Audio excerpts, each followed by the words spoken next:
I'm Lisa Ellis. I'm Executive Director of Global Santa Fe. And with the launch of our Democracy Under Fire series, Global Santa Fe is living up to our tagline, which is connecting our world. It's really a call to action for people in our communities to become globally informed and engaged citizens. And Professor Jeremi Suri is the ideal speaker for our Democracy Under Fire program, as the subject of democracy in the U.S. and the world has been a focus of his through much of his career. He and his son Zachary co-host a podcast called This is Democracy, which has had 217 episodes. So Professor Suri's book, published just last month, called Civil War by Other Means, America's Long and Unfinished Fight for Democracy. It reaches back to the days following President Lincoln's assassination and traces how the roots for much of what we are experiencing now in this country is the result of events and decisions made in the post-war period. Professor Suri holds the Mac Brown Distinguished Chair for Leadership in Global Affairs at the University of Texas at Austin. He's a professor in the university's Department of History and the LBJ School of Public Affairs. Professor Suri is the author and editor of 11 books, so he started when he was 10, on politics and foreign policy, including Henry Kissinger and the American Century. His writings have appeared in essentially every major newspaper and foreign policy periodical. Well, listen, I will not spend too much more talking. I'll just say that Jim Falk is chair of our program committee. He is a Global Santa Fe board member. He's my right hand, and we couldn't do all of this without you, Jim. Thank you. Looking forward to the conversation. So this is great fun, Jeremy. I didn't expect for us to have so many people who are coming in for the sequel, so this is great. We thought we'd scare them away yesterday, right? Now Lisa, you did a great introduction, but I got to add one or two things. Often people stand up and go, Jeremy and I have been friends for X number of years. But I can say we've been friends for 3 books. That's true. That's right. That's probably over a decade. Something else about the podcast, which since I've had a podcast before, this really just makes me so damn envious. His podcast with Zachary is in the top 2% in the country. So you've not... Thank you. So if you've not yet listened to This is Democracy, please do. You'll learn so much, and it's just terrific. So we have a bit of a challenge because we've told all of these good folks that we're going to talk about foreign policy. Indeed, we are. So I cannot ask exactly the same questions. But before we get into the book a little bit and certain questions on foreign policy, when I talked with you a few weeks ago, we were talking about the role of history. Yes. And you said teaching history, especially at the high school level, people are faced with some obstacles. The teachers are. Elaborate on that, would you? Sure. And thank you, everyone, for being here. Thank you, Lisa, for that wonderful introduction. You're lucky to have her leadership for your organization here. We share many interests in Russia and public diplomacy. And then, of course, my good friend, Jim Falk. Anything Jim's involved in, I promise to be involved in because he always makes good things happen. Thank you. And so history is a passion of mine, obviously. And my guess is it's a passion for all of you, too. And the challenge that we face today, one of the real core challenges, is that we're a society where many people don't want to learn history. And they don't want to learn history for all kinds of reasons. One of the key reasons is history sometimes undermines pretensions and claims that people are making. And the challenge that I see many high school teachers facing, I work with a lot of high school teachers through an organization called the Gilder Lehrman Institute, which is based in New York. 2 very wealthy New Yorkers left a lot of money to help train teachers. And so we work to actually bring training programs to teachers. We do this through Humanities Texas. I'm sure you have a Humanities Council in New Mexico that does similar things, and I hope they'll work with Global Santa Fe to do that. One of the real challenges that teachers face is that all kinds of parents and communities don't want kids to learn history. They don't want them because it challenges some of the assumptions that they're telling their children in their communities. It also challenges a very hyper-professionalized view of the world, which some parents have, right? Which is, I want my children just to learn math and science so they can go on and become the next Jeff Bezos or Bill Gates or whatever. I mean, why would anyone want that, right? And so why do we need to help these teachers? Not simply because history should be taught. If you don't know your history, it's not just that you can't repeat the past. It's that you can't know how to make your society better. Here's what history teaches us. That the world we live in was a world made by the choices of other men and women before our time. And more often than not, they made choices for good reasons. We might not agree with those reasons, but they made choices for good reasons. That church was built where it is for particular reasons. It is our job not to play Monday morning quarterback, but it is our job as citizens to look at the choices they made and ask if we should rethink those choices today. If you don't study history, you believe the world as it exists always had to exist this way, and you don't try to change it. And anyone in this room, and many of you have done this, who has studied or lived in an authoritarian society, that's exactly what they tell you. A democracy is built, this is Thomas Jefferson 101, it's built on the presumption that a free people will constantly rethink the choices of their fathers and mothers and make new choices in their own time. So what do we learn by studying history? We don't learn a recipe from the past, but we learn to ask the right questions. We learn to ask the right questions. Let me just give one quick example. In the United States, we're one of the only democracies that has the very strange voting procedures we have. We talked about this yesterday. I talked about this a lot in the book. You compared us to Brazil. Yes, and Brazil actually has better voting procedures than we do, believe it or not. Certainly Germany does, India does. Our voting procedures reflect the history of 1870 and 1880. And maybe that was the best they could do then, maybe not. That's not really the point. The point is we can rethink those today. Why is it that we ask people to register the way they do? Why is it that we don't let felons vote after they've served their time? All these things that go back to another moment. If we study history, it opens our eyes to how things could be different. What do high school history teachers need? They need the ability to help young people imagine a different world by going to the past. Because if they imagine a different America, they can build it. That's what our founders did. Our founders were not mathematicians, they were historians. And we need another generation that'll do that today, and that's going to come out of our high schools. So please support high school history teachers. And teaching a history that just cheers for our country is not real history, nor a history that trashes our country. What kind of history do we need? The same kind of parenting we do at home if we're good parents, right? I love you, you're great, I'm going to support you, but here's how you can be better. That's what we need to do as a society. We love our country, right? We were talking about this before. I'm the child of immigrants. I love this country. I believe in its ideals. History teaches me we could be better at reaching those ideals today. Let's hold ourselves accountable for that. Well said. So for those of you who were there last night or have heard the program we did in Dallas, I can't resist reading this quote. I love when Here you we read go. I love when you read it. Page 136, I think. I said, Jeremy, how do you write things like this? Does this come out of your hand that quickly? And he says, well, this quote did take a few minutes. Did Zach write it? No. Yeah, but maybe. History allows us to map the intricate roots buried in the soil, to understand how they were planted, and to appreciate how they have sprouted today. Isn't that wonderful?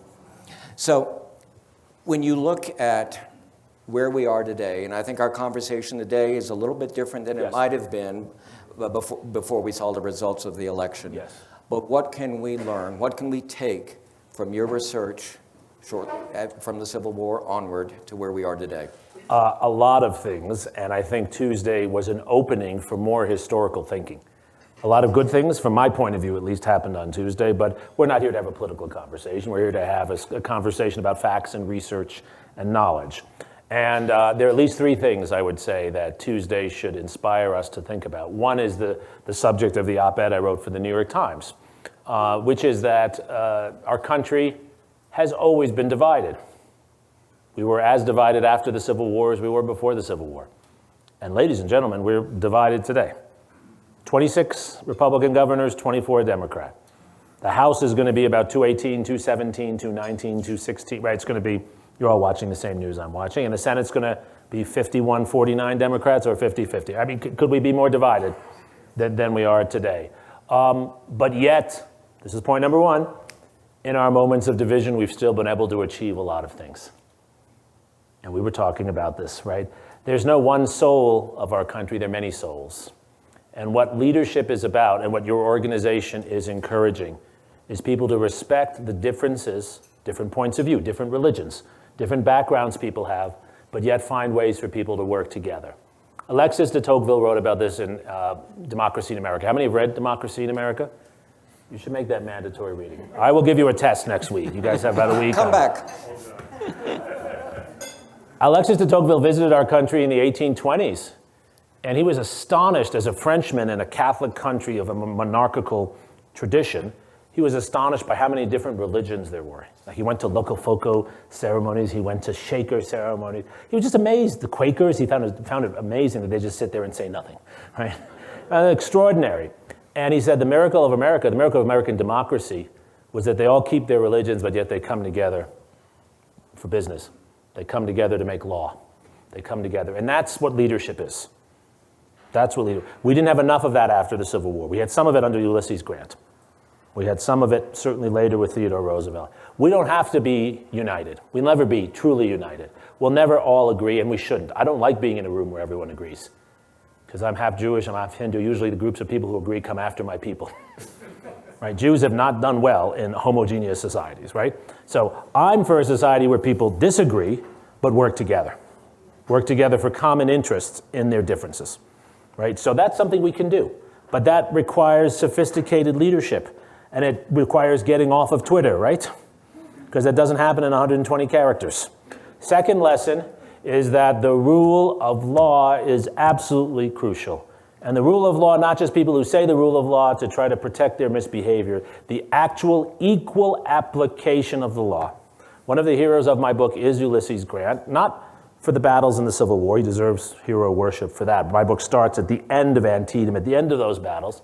But because as president, Ulysses Grant tried, and for a short time succeeded, in using the law to force the equal treatment of citizens in many areas. The 1868 and 1872 elections were the fairest elections we had in our society until the 1960s, until Lyndon Johnson was president.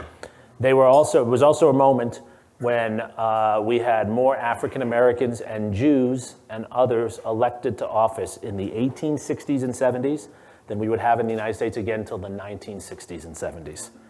And why was it? Because Grant used the U.S. Army in the South to enforce the law. The U.S. Army ran military tribunals so that if you were a member of the Ku Klux Klan and you undertook violent action, you broke into a politician's home, which happened frequently then. It would never happen now, right? No one would ever break into a politician's home and beat them on the head. Never. If you did that and you were acquitted by a local court, which you almost inevitably were, you could be tried in a military court. He enforced the law. He broke the back of the Ku Klux Klan, not by bombing and sending in people to kill people, but by enforcing the law. Everyone who was part of the insurrection on January 6th, I don't care what level, what their job was, what color their hair is, they should be prosecuted. You break the law, you should be prosecuted. And if you steal documents too, by the way. Third point from the book, I think, and maybe the most important, we've talked about leadership, we've talked about the rule of law. Third point, I think that the most important point that comes from all of this is that the wars, the struggles, the bad behavior, even when you stop those actors, the bad culture, the bad legacies, they still live on. More needs to be done. This is why we study history, right? So the Civil War ends as battlefield confrontation, but it goes on in parts of Texas and parts of our country well into World War II. You could not vote in the Democratic primary in Texas by law. It was called the white primary until the Supreme Court forced Texas in 1944. I don't want you to give away everything in the book. Okay. Because we talked about the book in great detail yesterday. Yeah. So, is that okay? Let me give one more sentence on this, and then we'll move. Just to make that third point, right? Again, I talked about the importance of leadership, bringing people together who are different. I've learned as a teacher, you summarize at the end of your answer, right? Second, applying the rule of law against political violence. And then this third point, it's really about recognizing that you have to help people overcome, study what has happened, deal with it, don't pretend it's over. You can't just move on. Even if Donald Trump disappears tomorrow, we don't just move on. We need to learn from this period, right? Sorry, Jim. Nope. But I just want to be sure those of you heard it yesterday, but it's not too bad to have it twice. No, absolutely. I'm a little passionate about it, I apologize. So this is such an interesting day to have this discussion on the impact of what's happening in the United States on global politics, because there is the summit meeting that's been taking place, and you and I have not had a chance to see the readout from the Department of State. But our President Biden's foreign policy right now has been set really as competition, if you wish, between democracy and autocracy. How does that go back to the Cold War, socialism, capitalism? Is this the right policy for President Biden to pursue? I think it's a great question, and it's a question many people are asking now, right? Democracy is the American brand. We haven't always practiced it, but it is the American brand. And those who've done public diplomacy, as Mark and others have, understand that that's one of our core strengths, that's what we're selling. One of the great things after World War II is, in spite of the fact that we're still a Jim Crow nation, we're selling the world on democracy and inclusion, right? And we forced the Germans to do things we're not even doing here at home ourselves yet, right? That's a good thing. Sometimes hypocrisy forces you to be better yourself. So I do think the democracy-autocracy framing is appropriate. It was certainly that in the Cold War. One of the big distinctions between the United States, or our empire, our bloc, and the Soviet bloc was we always said, we don't build walls to keep people in. We let them go wherever they want. And we know which society builds walls, right? We were a society, we were an open society, not a perfect democracy. Our allies tended, not in all cases certainly, we supported our share of dictators, but our allies tended to be more democratic than the Soviet system. And that's still true if you look at our system in China. For all the challenges we have, we're a flawed democracy, but we are far close to whatever democracy would be than China or Russia or Iran or North Korea. That doesn't mean we should be self-congratulatory, but it is true. So I think it's the right framing, but I think we have to use that framing properly. It doesn't mean that we as a democracy have all the answers. It means that we need to make sure we are doing things around the world that we believe support the cause of democracy. And the most important thing we can do for that is to try to get our own democracy in order so that we're in a better position when we're working with others. So let me be very clear about that, right? When we want other autocrats who lose an election, like Bolsonaro, to leave, we need to make sure our political leaders, when they lose, leave, whether they're Democrat or Republican. Otherwise, it's very hard for us to say that, right? So how do we handle negotiations, our relationships with countries such as Saudi Arabia or China now? It's a great question. I think for countries like that, it is not appropriate for us to try to make our policy about changing them to look like us. That has never worked, and it doesn't work through the barrel of a gun either. But we do have to make it clear to them that we have a national interest in certain basic democratic principles. And we can articulate some of those, right? One should be that we believe that dissidents and critics of your regime who are outside of your country should not be assassinated by your prince. And maybe we can't break off our relations with you. We wouldn't want to do that. But there should be at least public penalties for that. We should be talking about that. So I'd like to see Biden talk more about that. I'd like to see us consider that when we're considering our policy toward Saudi Arabia. In the case of China, I would say the same thing. I think it's very appropriate to talk about the human rights issues, the treatment of Uyghurs. Very appropriate to talk about Tibet. You know, Ronald Reagan got this about right. Usually I don't praise Ronald Reagan, but he got this about right. Every meeting, many of you in this room worked on this, so you know this better than I do. Every meeting with every Soviet leader, he brought up human rights issues. There's a wonderful account of his meeting with Gorbachev, the last time they meet, in New York in 1988. Some of you might remember this, December 1988. So when Gorbachev comes to the UN and announces unilateral disarmament in Europe, he meets with Reagan and Bush Sr. on Governor's Island, and Reagan pulls out of his pocket a list of dissidents. And Gorbachev says, aren't we past this now? And Reagan says, no, we're never past this, right? We care about this in our society. I think it sends a message, and I think it defines who we are. We want dissidents around the world to know that we're on their side. We can't always save them.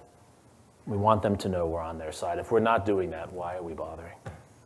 I don't know how many of you know Michael Robbins. He lives here. He works on a project from Princeton University called the Air Barometer. And he's a great hiker. We went hiking. We did Picacho yesterday.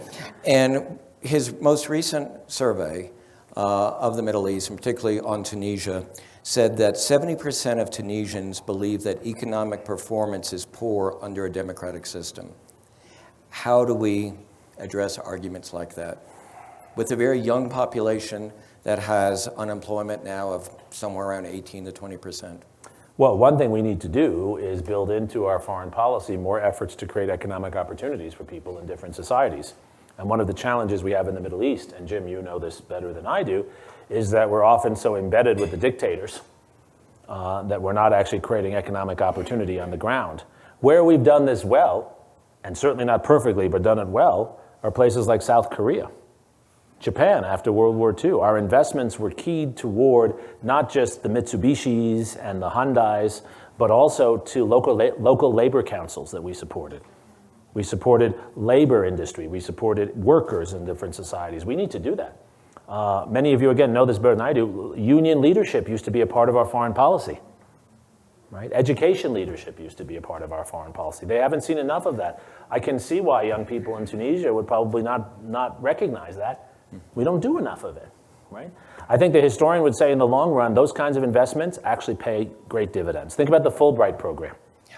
Think how many people have come through the Fulbright program, right? Of course, it's not going to solve our crisis with Russia right now, but many of us in this room who are Russian speakers, it's probably the Fulbright program that made it possible. So I think those kinds of investments, and let's talk about them more. And so what should the administration do to gain more support for some of the costs that are involved with public diplomacy? I mean, the State Department is starved. This is a huge problem that I've written about, many others have written about. Everyone knows the tagline, right? There are more members of the military in bands than there are Foreign Service officers and others. And better training, or more consistent training. More consistent. Ambassador Robert Hutchings and I did a long study funded actually by the Foreign Service Organization.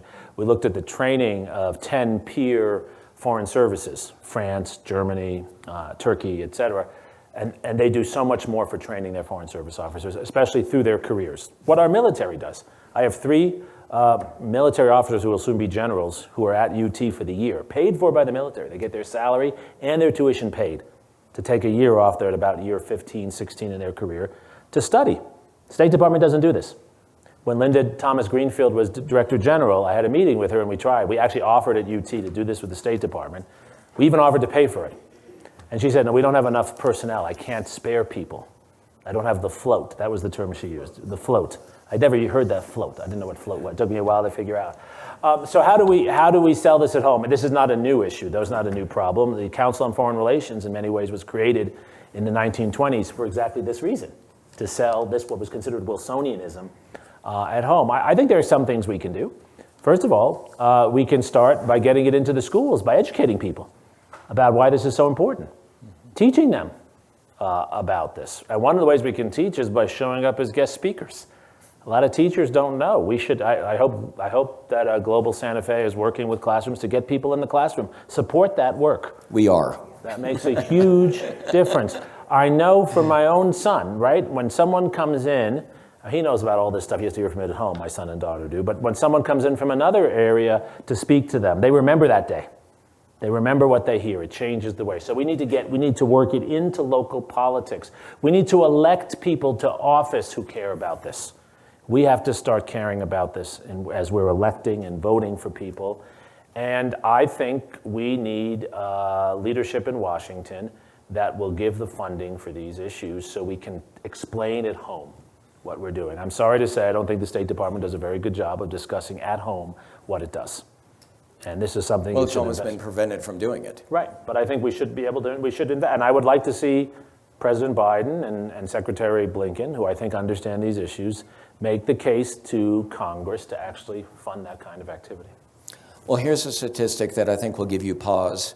According to Freedom House's latest report, last year marked the 15th consecutive year where global freedom declined. 75%, this is what I find most startling, 75% of the world's population now lives in a country that faced deterioration on democracy. Part of one country is India, some of your ancestors. Right.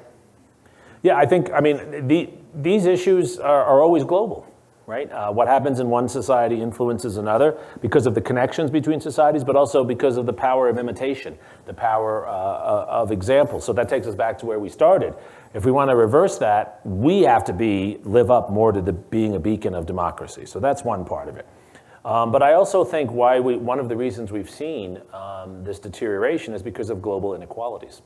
And I think we have not done enough to address global inequalities. They're affecting us here at home, and they're affecting us internationally. I'm a big supporter of Secretary of the Treasury Yellen's effort to create a mandatory minimum global tax. I think I'm using the right term for this, right? Where corporations around the world should pay a minimum so you don't have money that's being siphoned away from societies. It's not just our corporations, it's money, it's corporations, other societies who go and find these offshore places to park their money, and that deteriorates the tax base in various areas. I also think we have underfunded, especially the United States, many of the international organizations that address global inequality. One of your board members, who I was fortunate enough to have dinner with on Saturday, was the ambassador for UNESCO, right? And we're not a member of UNESCO now. And we should be. It's crazy that we're not. We need to be a better, more active international participant. From what I've seen as a historian, when we're part of an international organization, it usually redounds to our benefit. And I don't see any benefit we get by not playing ball. And all the costs that are asked for are minimal if we were to be fully participant in these organizations. International organizations do a lot of good work. I'll just give you one example. Who would want to get rid of the IAEA, the International Atomic Energy Agency, right? They do a lot of the global non-proliferation monitoring. We're often not a good actor there either, right? So let's participate, let's fund, let's send our best talent into these organizations. I think that's what we need. But that's another example where we really don't do a good job, the State Department or elected officials, in explaining the importance of the work that the UN agencies do. And back to where we started with teaching, we don't teach it either. It's not in textbooks, right? Everyone learns something about World War II, but they don't learn about these issues. This has to be taught. So you guys, you historians, you're having some argument about whether personalities matter or whether it's foreign policies like a very large cruise ship that you don't really move around. But when you look at the statistics of how the United States is viewed, it's tied very much to the personalities of our presidents. Yes. And just elaborate on that. I think the one of the most important jobs the president has, it's probably true for any CEO, is their salesperson in chief for the country. Chief diplomat, chief salesperson. That doesn't mean you should be chief bullshitter, but it means you should be the person who's out there conveying to the world what it is you think they should like in our country, why they should want to work with our country, why they should want to connect with us. And you're spot on. We know that one of the most crucial things Franklin Roosevelt did was sell the United States to the world. Right? It wasn't just our soldiers on the ground who were heroic. It was Franklin Roosevelt. The United States was an isolationist country before Franklin Roosevelt's presidency. No one expected the United States to be a partner post-war. He sold that idea, and Harry Truman carried it forward. He sold it at home. He sold it abroad. It did not naturally follow from the war. Right? It was the salesmanship of Franklin Roosevelt. You see this also, quite frankly, with the continuing resonance of John F. Kennedy's image around the world. All of us have traveled, and people know who John F. Kennedy was. They see images of him. Now, we could have a debate over what he did as president. There are different points of view. But his salesmanship for the United States, his speech in Berlin, Ich bin ein Berliner, right? That mattered. That mattered. I think Obama's speech in Berlin mattered. And that's important, how we conduct ourselves. We should have presidents who we think, this is what I was told growing up as a child of immigrants, right? That, the president is the person who's supposed to represent the best of our country. Let's elect people who represent the best of our country. That's the best way to sell our country. We have just another minute or two, and then we're going to open it up. But if we'd had this discussion a year and a half, 2 years ago, maybe 2.5 years ago, before COVID, China's public diplomacy was certainly on the ascent. And ours was level a little bit with Biden going up. But now it seems like China's getting, a lot of opposition all over the world. What doors does that open for us? Dean Acheson, who was Secretary of State, one of our great secretaries of state in the late 40s and early 1950s, he wrote probably the second or third best memoir of a politician. The best is Grant's. I talked about this yesterday. I won't say more today. Acheson... You can in Q&A. Acheson, in his memoir, he has a wonderful line. He says that actually the most intelligent things the United States did early in the Cold War were to recognize the weaknesses of our enemies and exploit those for our advantage in this competition. And that's the way I think about our relationship with China. For too long, we've seen China as this, growing gargantuan country that we're going to have to play catch up to and be like, oh, the Chinese are growing a little faster than us. But now we've seen this is a society that has very predictable cracks. I mean, huge weaknesses. Look at the problems they've had managing COVID. Look at where their economy is. Most people, I think, in this room, you're all super knowledgeable. China's population will cut in half by 2060 because of the 2+1 policy. Yeah, it's amazing. And they're going to have an enormous number, Jim and I have been talking a lot about this, enormous number of young men who will never get married. And we know what happens in Middle Eastern countries when young men don't get married. I would remind you, all the 9/11 bombers were part of that exact cohort in Egypt and elsewhere, right? So they're going to go through enormous predictable problems. We don't know exactly what's going to happen. And our advantage is, in truth, to exploit, for all the difficulties we have at home, how different we are. How different we are. We are a society of people who express different opinions. We're a society, a demographic of a population that's growing more diverse, more educated, doing more innovative things. We're a population that's on the ascent in many ways. And that needs to be conveyed to the world. I think immigration is about that. I mean, obviously, I'm biased. I'm the child of immigrants, as many of you are, right? What has made our country great for 200 years, what distinguishes us from China today, or distinguishes us also from Japan, many other societies, is the best talent still comes here. The best talent comes here. Austin, Texas today, fastest growing population in Austin, Texas. Anyone know? Asian Americans.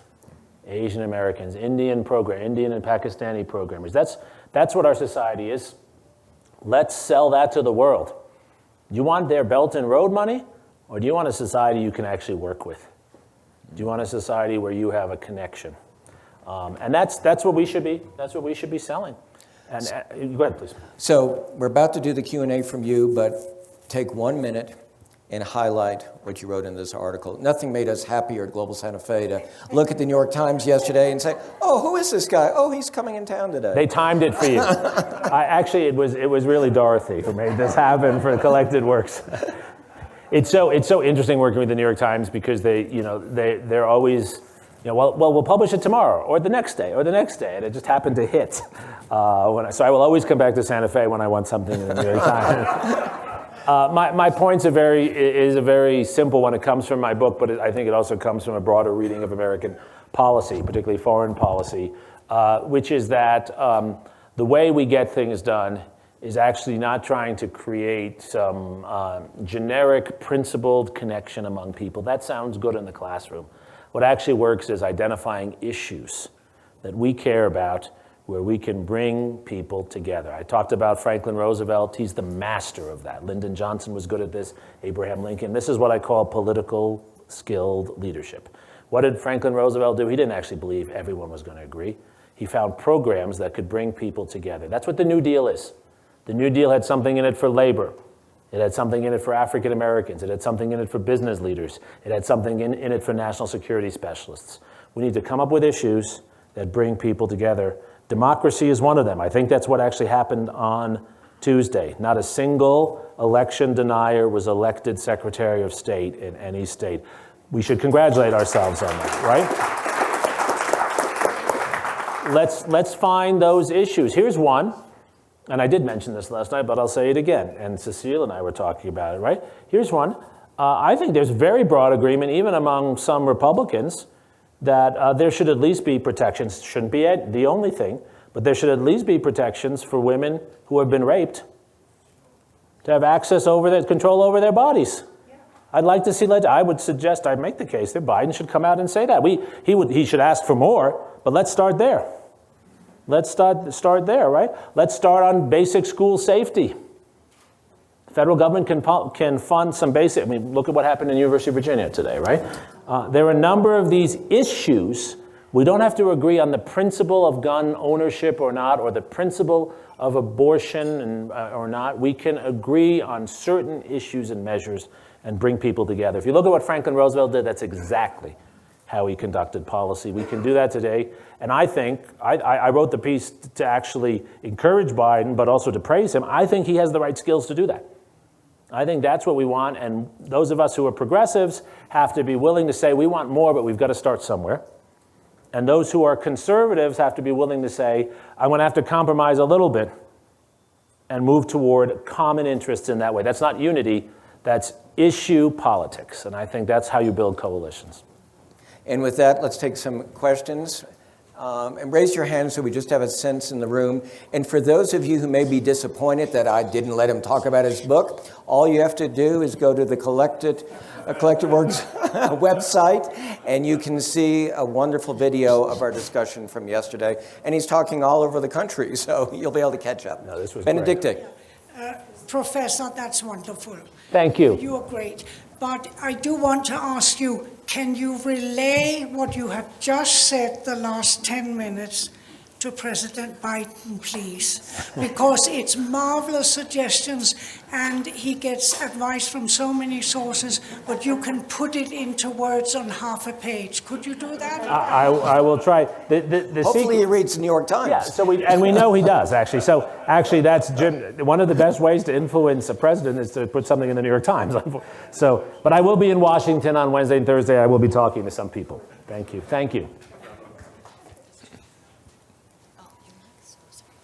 Well, you remember people used to say, to get on Fox, the morning show, Fox and Friends, that was the way to reach President Trump. Yeah. Hi, I got to Yes, David. disagree with maybe one of the things you said. Sure. You talked about global inequality driving a lot of the problems, but the fact is, on a global basis, inequality has been decreasing. Within country, it has been increasing. So it's a subtle point, but it's a subtle difference, but it is really important, because masses of people, especially in China, Asia, Southeast Asia, have been totally lifted out of poverty. True. In the past 20 years. So if you look at inequality in a global sense, human beings, Yes. inequality has actually declined substantially over the past 2 decades. I agree with that, actually. I think that's exactly right, but that's why inequality is an issue. Because what we know as historians is that when people's positions, when their economic conditions have improved slightly, they have what Alexis de Tocqueville calls rising expectations. And so what we're dealing with is a world of rising expectations. So in most parts, I think in most parts of the world, the average person is living better. People have more access. Let me put it another way. Until the war in Crimea, fewer people were starving than probably at almost any other time in our history. I think that's changed with what's happening in Crimea and then in Ukraine. But before 2014, you had fewer people starving. But people who are eating now want to eat more. And so you have a problem of rising expectations. This was how Alexis de Tocqueville explained the French Revolution. Things got better in the decade before the French Revolution, and that's what happened. People started then demanding more. That's what we're facing, a revolution of rising expectations. Someone sitting in Lagos, Nigeria now, it resents the fact that we live like this. And they want to have access to this. And that's something we need to address. We have a great deal of resonance here in New Mexico right now from one of the Civil War amendments, and that is Amendment 14, Section 3. Yes. Where we have the leading case in the country arising from the misconduct of the Otero County Commissioner, Yes. Coy Griffin.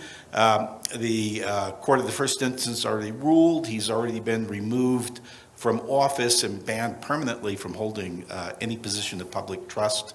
That's now coming before our Supreme Court for decision, though it seems pretty clear that they're going to uphold the decision below since they wouldn't give a stay. But I'd like you to focus on that whole issue complex of this third section of the 14th Amendment, because that could apply just as easily to someone like Marjorie Taylor Greene or Ted Cruz from Texas, Sure. et cetera, et cetera. And should that same sort of litigation be pursued to remove those who were involved in the insurrection on January 6th from public office? What's your first name, sir? Scott. Scott? So I have a simple answer, then I'll explain. Yes. And I say that as a historian, not a legal expert, nor an expert on New Mexico politics, though I've read a lot about this. Section 3 of the 14th Amendment was intentionally put in there. It was actually in the Civil Rights Act of 1866 that Andrew Johnson vetoed. Congress overturned his veto, and then when he wouldn't enforce it, they made it an amendment to try to get him to enforce it, right? And the third section was as important as the two sections you know better, right? Section 1 is natural-born citizenship. Anyone born here is a citizen. So that was the way of dealing with the question of if you were a slave and you were born here, you're now a citizen. Right? You didn't have to go beyond that. Section 2 of the 14th Amendment is equal protection under the law. That's the basis for the Brown v. Board decision. That's the basis for all the Warren Court decisions. Section 3, that most people forgot about until recently, Section 3 is very explicit that if you have committed treason against the United States, if you have violated the laws and Constitution of the United States from a position of public trust, you are banned serving in public trust again. And the idea of that was to keep the leaders of the Confederacy from coming back into power. Now, as I discuss in the book, most of the leaders of the Confederacy came back into power because Andrew Johnson pardoned them.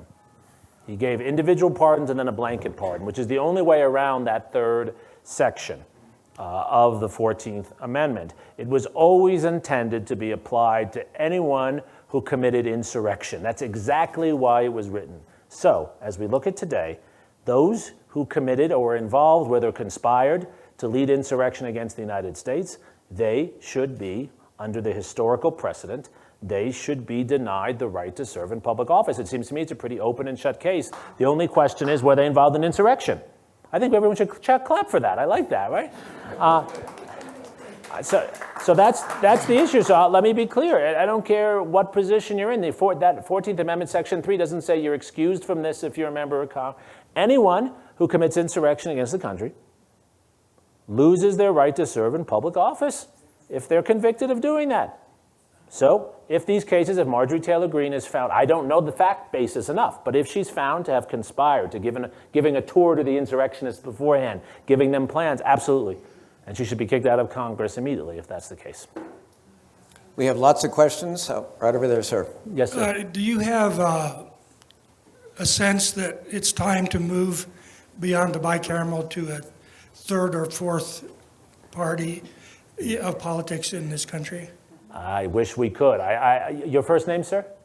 Pete. Thank you, Pete. So it's a great question that always comes up, especially from those coming from other countries. Germans find it astounding, right? I mean, Olaf Scholz, the Bundeskanzler, right, received what, 31% of the vote, 29%, and that's usually how it works. It's a coalition government, but we are a system of winner take all, and two parties that often, when I was growing up in the 80s and 90s, everyone said the problem was the parties agreed on too much.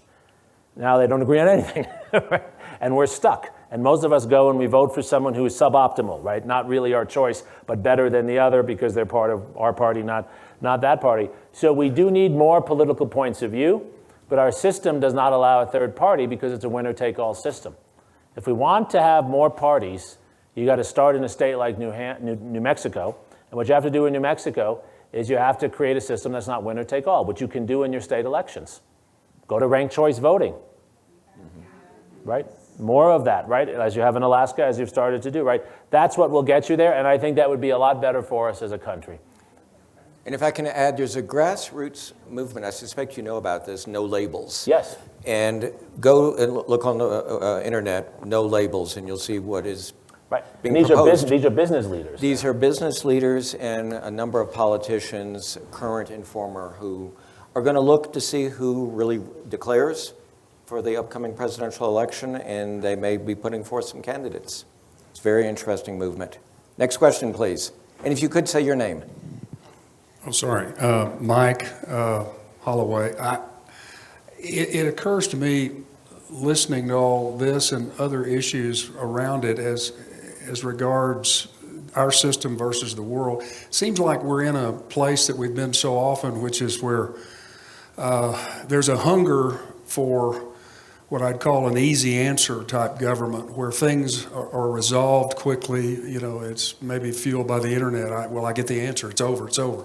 And there's an impatience with the messiness. Yes. And Yes. you seem to be arguing, as rightfully so, for education, where we can teach our kids that, look, things are complicated. Let's study this.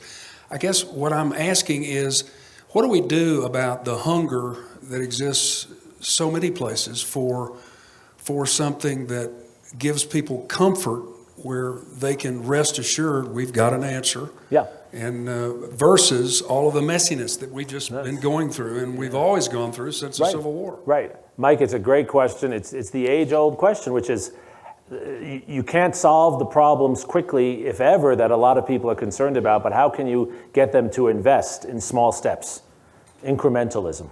And again, I think Franklin Roosevelt and Abraham Lincoln understood this. You have to take measures, small measures in the short term, that show people you're making progress. The way I think about it when I try to explain it to students is that if I'm in a long line and I'm far from where I have to get to buy whatever I'm buying, but the line is moving, I feel pretty good. If I'm in a short line, there could be just one person, but I'm waiting forever and nothing's happening, I feel pretty bad. Do most people agree? We need to show people the line is moving. And where we have failed the last 5 to 10 years is people feel the line isn't moving. They feel things aren't getting done. I think President Biden has actually done some things that have made a difference. But I think he has not done a good enough job of explaining to people what those things are. The infrastructure investment is a big deal. But you don't see, right? You don't see it immediately, right? He has to be a better storyteller at explaining to people why the line is moving. But the perception I hear, I think you hear it too, Mike, is Congress doesn't do anything. Presidents, so they're all corrupt. It's a swamp. Nothing's happening. Same with our foreign policy. We need to show, in reality, that we are taking small steps in the right direction and convey and explain to people why those steps make a difference. You know, Franklin Roosevelt, he won in 1936, the biggest win any president's had in the 20th century, right? 64% or so, just a little more than Lyndon Johnson got in 1964. And we were still in the Great Depression. We were still in depression. But people felt it was getting a little bit better. There were no bank runs. Unemployment went from, I think, 12% to 9%. We can't imagine 9%, right? But they felt things were getting better, and he was the master over the radio of explaining that to them. We have to figure out how to do that. Take the small steps. I think Biden has taken many of them. But explain to the people so they understand that that's happening. Thank you. Santa Fe County Commissioner Anna Hansen. Thank you for being here. Thank you. One of the best books I've read, and you were talking about the State Department, was Marie Ivanovich's book. And explaining, you had her here, yes? You had her here. Yes, we had her here. And her book explained what people do in the State Department. Yes. And it was so clear. But you know, that is the kind of thing that we need to take into schools, that kind of information. And so I so appreciate what you're saying about the education in schools, because myself as an elected leader, I am so grateful that this organization exists, but also other ways to interact with our youth, because without that, we're done. Totally. And what sorry. No, go ahead. I was going to say, well, first of all, thank you for being here. Thank you for caring about these issues as an elected official. We had Ambassador Yovanovitch on our podcast also. And I encourage you all to listen to the episode. It's a fantastic episode. She does exactly what you said. She talks about, in even more detail than the book, what it means to be an ambassador, how she came to be an ambassador, in ways that I think would resonate with my daughter, with a 20-year-old young woman. She talks about how she failed the foreign service exam the first time, as many of my students have the first time, right? And she still went back. And that's why we had her on the podcast. And I think finding all kinds of ways to have people like that in front of students to get their message out is absolutely right. And I hope that the city of Santa Fe, the county, whoever the appropriate funders are, would fund that. That should be part of the education budget. And maybe Global Santa Fe can be doing that in partnership with the city. We have found in Austin, with the county. I don't know your local governments, I'm sorry. But with the county, we have found in Austin that makes a huge difference. The school board, our system is a little different here, and it's the school board. But, that is an important place for elected leaders like myself to go and speak, because I think that they really need that opportunity to see, how do I get into elected Exactly. office? Well, one of the things we're going to be doing in February is, some of you have heard Mark Grossman speak before. Mark Grossman working with Ambassador Marcy Riesling, what's her name? Rees. And also Nick Burns before, who's now our ambassador in China. They've come out with a really important white paper about how to reform the Department of State. Yes, it's very good. And it's not just sitting on a shelf. They are actually going and meeting with representatives. And Mark and a young Foreign Service officer will be coming here at some date in late February. We'll be talking about this. And Lisa, they'll be going into schools too, won't they? If we have the funding. As Ambassador Yovanovitch did. She went to Absolutely. high school and That's still wonderful. mentored a student she's still mentoring. That's fantastic. Well, we have about 5 more minutes, so let's take I'll try to keep my answers. rapid fire. And we're going to do something that I did in my former job. We're going to hear your questions, sir, and then we're going to jump to someone else so Please. we can combine maybe 2 questions. And I'll answer shorter. Go ahead. My name's Tom, and could you speak to Texas's oversized role in textbook selections in this country? All right. Oh, can I speak to that? You go. Wonderful talk, but you mentioned about history, but does history really teach anything, or is it that historians that do the teaching, and historians can cover the same period, cause, or country from totally different perspectives? So is it not really a moral crisis rather than a crisis of the teaching of history? That's You can do those 2 together. Yeah, they actually naturally. What was your name, sir? Stephen. So Stephen and Tom, those questions do go very well together. Let me start with Stephen's, and I'll come to Tom's. So it does matter who the historian is, and that's why we're constantly rewriting history, because we see it different from where we sit. I say at the beginning of this book, this is a different book than what I would have written 6 years ago. I believed our democracy was much more stable 6 years ago. It was actually the crisis I had in saying, oh my gosh, where did this instability come from that led me to write this book? So who the historian is matters, Steve. But there are also these pesky things called facts. So there is a range of acceptable interpretation, and there's a range of unacceptable interpretation. Let me give you just 3 factual statements that are often missing from the way some people want history to be taught, and sometimes the ways that the Texas school textbook board wants things. 1, slavery was central to our country. You cannot understand our country without studying slavery until 1865. It's as important as the Declaration of Independence. Declaration of Independence is monumentally important. So is slavery, right? Second thing about our society, right? Our society has been built upon the settling and confiscation of land for those who were on the land before us. We're not unique in that way, but that's just the reality of our society. There were people on this land before us. You all know that. That's just a fact. You can't deny the existence of that. And then the third thing that I think is really important also is that the United States has played an outsized, influential role in the world in the last century, and that influential role has been mixed, not one or the other. Anyone who says we've destroyed the world, that's wrong. Anyone who says we've gone out and we have brought, justice to the world, that's not right either, right? Those are facts. Now, you can interpret, you and I might have different interpretations of the Vietnam War, for example, but you can't make up the facts. And so what I want in the textbooks is I'm less concerned with the interpretation of the historian. I want the students to be exposed to the facts, and facts that they wouldn't know otherwise that they need to know. I will give you just a very specific example of this. In the city of Austin, my wife, who's on the city council, she's an elected official as well, she found to her horror that in the civics education they were giving to police officers at the police academy, they taught them American history without mentioning slavery once. And then you think about the issues they confront as police officers, and you wonder what's going on. The Texas High School Textbook Board has an outsized influence because they approve a list of textbooks from which high school teachers can choose.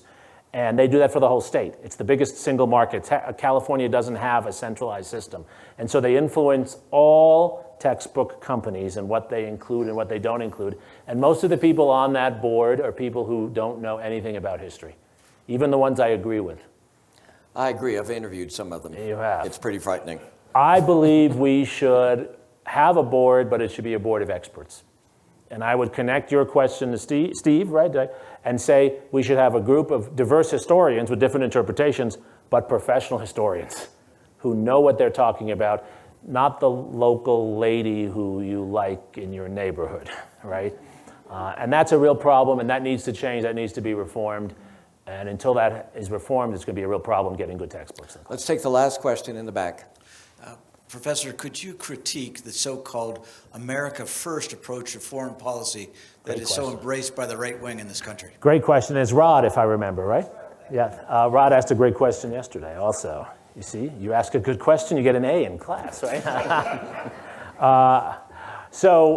America First, it's a term actually you can find a little bit in the 19th century, but it's first popularized by Charles Lindbergh. It's the argument in the 1930s that the United States should not get involved in the rest of the world.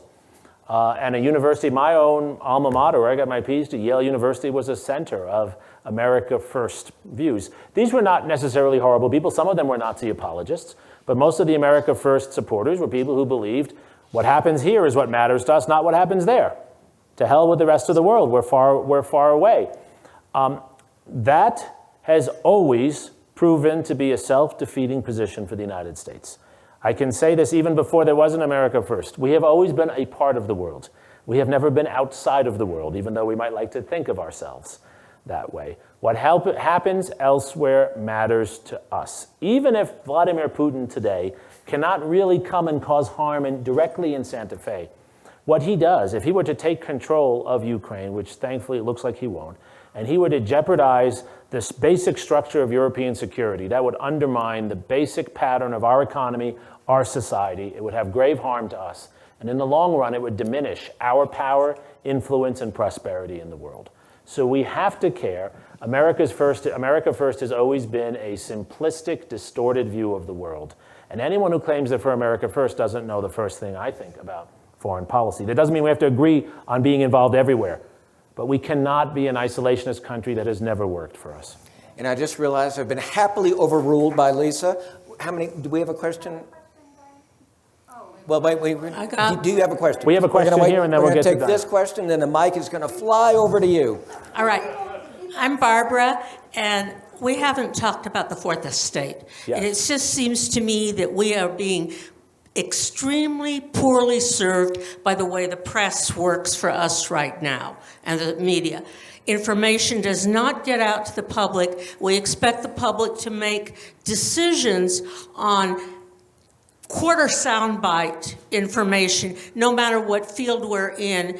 And any suggestions you have that we could go to this group to be a bit more informative and a little less repetitive would be helpful. And then we're going to bring the mic right over here. Okay. Diana, you have a question? Is that right? Yep. And then we're going to sell some books and... My name is Diana, and we talked about this at lunch, and I hoped you would address it. We are seeing many examples today, although it's probably happened long before, of the role of buying your way in. Yes. To influence our government's positions internationally and locally. Yes. Money, money, money. Yes. Buy votes to win, buy votes to have the United States prefer one part of the Middle East over another, Yes. Et cetera, et cetera. You speak so nicely of Franklin Delano Roosevelt. We've seen a program on the air in the last year where when we did go to war, he was able to bring all of the companies to come together Yes. and share their Yes. intellectual property, Yes. get those tanks built, learn how the Ford Motor Company Yes. races through the assembly line. They were patriots. What's changed? So we're going to talk about media and special Yeah, interest. and these are two great questions to close on because I think they're two of the most essential questions, right? How do we get information? And what about the money, right? So I think we can say a lot about the media, and I would agree with much of what was said. I will propose something as a solution that I think we have seen works, and it actually connects to Lyndon Johnson's time as president. Lyndon Johnson created the Corporation for Public Broadcasting. And probably a lot of us in this room get our news from NPR and from PBS, right? But if you look at our society compared to others, we invest so much less as a percentage of our GNP and it's relative to the size of our country than the British do in BBC. Everyone has seen BBC. Or Deutsche Welle, right? I'm not for propaganda at all. I'm for a free market system. I think we should let profit-making media companies do what profit-making media companies do, but let's create serious nonprofit companies that have an interest in selling us the truth, not just getting clicks. Texas has actually pioneered this. I talked about how horrible we are about textbooks. The Texas Tribune, how many people have used? Texas Tribune is a nonprofit site that covers state politics. They do the best coverage of state politics in any state today. Why do they do that? Because they don't have to care about the clicks. They get their money from donors. And they get their money from public foundations. They get some money from the federal government. They get none from the state. They get money from the federal government. And so Evan Smith, who was the former chair, now it's Sewell Chen, they don't worry about having to give you the soundbite that everyone clicks on. They worry about serious people in the state caring about the news and supporting their organization. We should have more nonprofit, fact-based news organizations. We can all invest in that. I don't know if you have a Texas Tribune. I would encourage you to create something like that for New Mexico. On money, this connects directly to the money issue. There's always been a problem of money in American politics. I think the problem today is there are few people with too much money who use that money to influence outcomes. Let me give you just one example. The best way to understand why Greg Abbott was re-elected governor in Texas, he'd say this himself, is the money. He had a dinner, I know because I know people who were there. He had one dinner where he raised $6 million about 2 weeks ago. 25 people. 25 people, $6 million. And do you think they gave him that money for free? And so what do I think we need to do? Well, we need to go back to Citizens United, and we need to have certain limits, but we also need to have more transparency. And this connects to the point about the coverage of this, right?